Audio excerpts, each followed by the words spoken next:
Warning, this content may be disturbing to some audiences. Subscribe. If you dare. The friend was woken up in the middle of the night for no real reason, but when he opened his eyes there was a thin blonde girl hunched on the ground next to him. Hey everybody, welcome to ANECDOSED. People ask Reddit. Reddit, what is the creepiest true story someone has ever told you? Number 1. Way back in 5th grade or so, I discovered a glorious Pokemon-themed chat room through the wonders of Yahoo. Within this chat room, there were maybe 15 regulars, generally between the ages of 12 and 16 or so, and we had a great time role-playing various anime characters and storylines. Anyway, I got to know a few people from there well enough to chat with them on AIM or by phone, and a few of those friendships lasted a good 4 or 5 years. One of these guys was a little eccentric. He loved creature/monster models and stories, stuff like Godzilla, Spawn, whatever. He believed in things like chupacabras, which I thought was silly, but didn't really care, and he lived out in the boonies in some Midwestern state, which all seemed like hickland, to my young West Coast mind. After getting to know him pretty well and having a good 100 hours of phone conversations over the years, he finally revealed this lovely story. He told me that sometimes he would black out and wake up to discover that he had, or was still in the process of, hurting or torturing animals and children. He had quite a few cousins and neighbor kids who lived nearby, and apparently had killed some animals. When he revealed this to me, I felt sick inside. I love animals, and this information chilled me to the bone. It was really hard for him to tell me this, and he confided that I was one of the only people he had ever been able to tell. Then, it got weirder. Someone in his family, or maybe a family friend, decided that he must be possessed by a demon, and that they had to perform an exorcism. They did it at night, of course, in a dark room lit by candles, and he tied to the bed because they didn't know how the demon would react. He was choking up as he described this part. I could hear his voice quivering because he was so emotional and terrified at this part of the story. He described a pretty creepy process, but the worst part was the end. He said they heard something hit the floor under the bed when the demon left his body, and then something scrambled across the floor and out of the room in the darkness, leaving claw marks in the wood floor. He was totally and completely serious about this, and how it cured him and he didn't hurt things anymore. I, as any sane person would do, noped right the F out of that situation. Number 2. In my hometown there was a true story about a guy in my neighborhood that was going into people's homes and stealing shit and killing pets. He made one strike a night, and he was super careful, so he never got caught. On like the 9th or 10th night they caught this guy, and he was my neighbor. He was 17 years old and he did it for the thrill. Number 3. My grandmother's entire life she had a recurring nightmare. In this nightmare, she would be walking down a long dark hallway, turn to the left, open a door, and see something terrible. She'd always wake up before seeing what it was. In her 40s, she, her husband, my dad, and my aunt were on vacation. They booked the hotel at the last minute, so they ended up having to get 2 rooms with 2 twin beds on opposite sides of the floor. My dad wakes up around 3 a.m. and can automatically tell something's not right. He calls out in the darkness, "Dad." No response. He turns on the bedside light. "Dad?" he says, a little louder this time. Still no response. Getting worried, he slides out of bed and shakes his father. He doesn't wake up. My dad ran down the hotel hallway to my grandma's room and started banging on the door. My grandma worriedly opens the door, and my dad shouts something's wrong with Dad. He leads her down the hallway. A long hallway. To the last door on the left. My grandmother reaches the door, turns to the left, and sees her husband dead in bed. Heart attack. She never had the dream again. Number 4. One of my friends had a job in the hospital looking after patients, making beds, etc. I heard he randomly quit his job, and wouldn't talk to anyone about it. I bring some beers over to his house and try to see if I can get him talking. He's a total emotional wreck. Finally get him to talk, and he says that he was working one night in the hospital when he heard a nurse shouting for help because someone was going into cardiac arrest. So he runs down a hallway and some man runs towards him. They almost bump into each other and the man shouts, "Where's the exit?"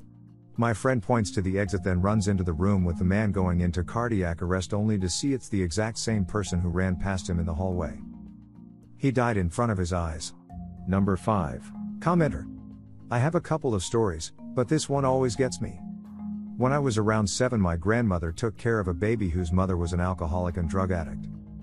This woman would bring her child, let's call him John, to my grandmother's house and leave him there for months at a time. Needless to say, our family became very attached and thought of him as part of the family. His mother came to get him one night and her drunk boyfriend flips the car. John was in a coma for about 3 or 4 days. One night my older brother wakes everyone in the house up screaming and crying, saying that John is dead. Once my parents get him calmed down, he tells them that John came into his room crying, saying that he has to leave but he is scared and wants my brother to come with him. While my parents are trying to convince my brother that it was just a dream, the phone rings and it is my uncle calling from the hospital to inform us that John had died. This happened over 30 years ago, but I still get goosebumps thinking about it. Person B. Sort of the same thing happened to my grandmother. She was washing dishes in the kitchen in an empty house because my grandfather had taken all of their kids to the beach for the afternoon. Suddenly, she hears the voice of her favorite brother, across the country, shout her name, and she's so surprised she jumps and twists her ankle. She looks around, but can't find him anywhere. My grandfather came home to find her sitting on the couch, icing her swollen ankle, and she told him what happened. 2 hours later they get the phone call from her brother's wife saying he died at the moment she heard his voice. Number 6. This one is from a teacher of mine. Great guy, but he swears on his pride that this one is true. It was during his college days. He was living in an apartment with 3 other guys. They had been living there for a couple weeks when weird stuff started to happen. It all started in one of the bedrooms. The bed was on a huge wrought iron bed frame and was in front of a wall outlet. This was the outlet that the bedside light had to be plugged into. Every so often the lamp cord would be unplugged and thrown out of place. He thought it was just his friends being clever. Emphasis on the plural because this thing was heavy. Weird shit happened for the next couple weeks, but it was an older apartment and neighbors will be neighbors and old buildings have their quirks, so they wrote it off as nothing. One night they had some friends come over, so one of them had to sleep in the futon in the living room.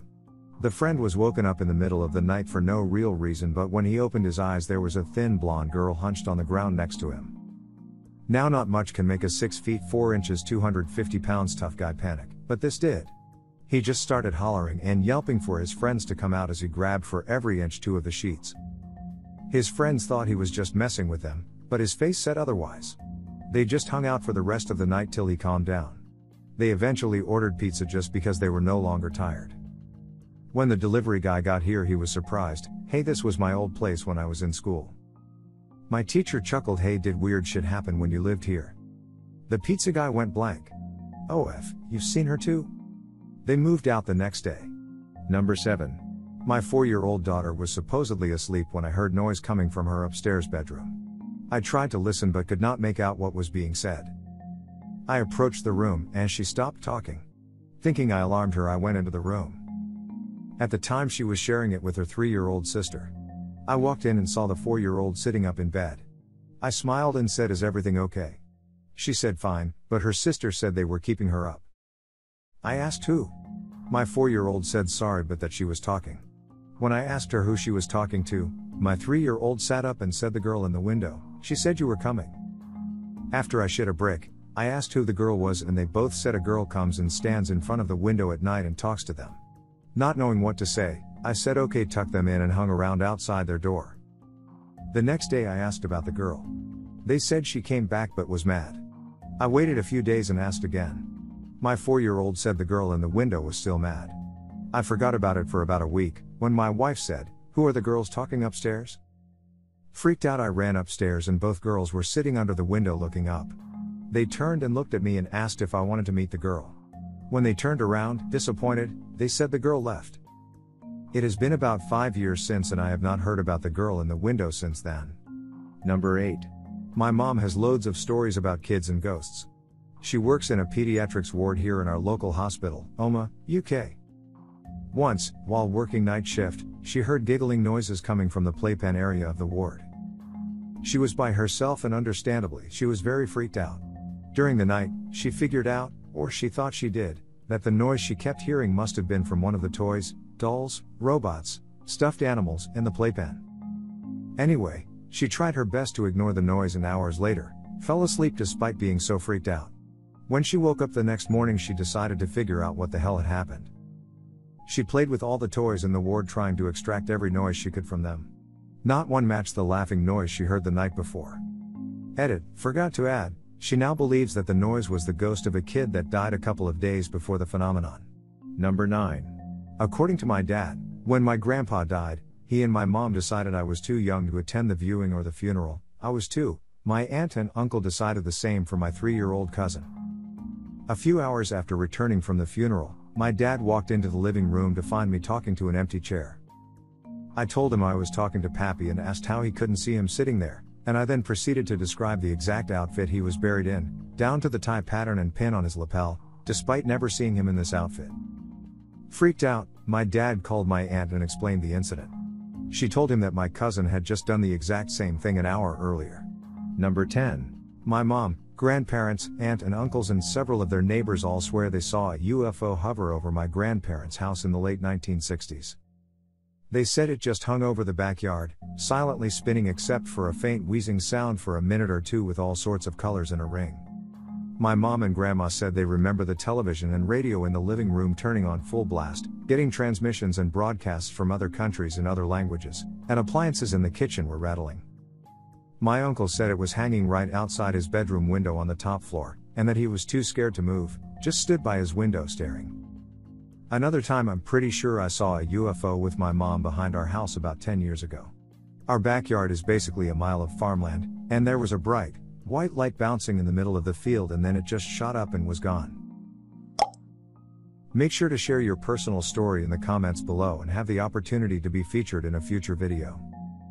Also, if you like these topics, don't forget to like, subscribe, and hit the notification button to continue seeing more content like this every day. See you next time.